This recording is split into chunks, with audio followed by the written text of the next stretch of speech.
जब सब केहू चांद से प्यार करी है तो सूरज बाबा सबके गांड फड़बे न करी है।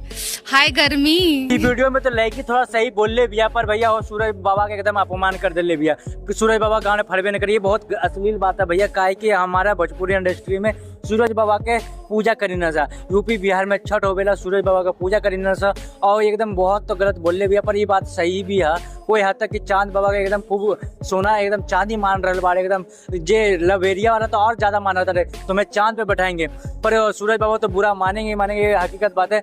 पर बाबा को ऐसा नहीं करना चाहिए कि यूपी बिहार वाले बाबा से खूब प्यार करते हैं। ये हो मैडम, ऐसे नहीं के बोले के चाहिए, काहे कि बोलने वालों तो खूब वीडियो वायरल होल बा, पर ऐसे नहीं के बोले के चाहिए। काहे भैया यूपी बिहार के लोग एकदम आदित्य देव के खूब मनावा ताड़े, पूजा करते बाड़े सूरज देव के, छठ पूजा मनाता है। ऐसे एकदम मैडम जी गलत बात है, ऐसा बोल देले बाड़ा। पर आज के डेट में आपके डेट में ना बोलिए, क्योंकि भैया आप देख रहे हैं भोजपुरी इंडस्ट्री के नया समाचार, भोजपुरी समाज जिंदाबाद। भैया आप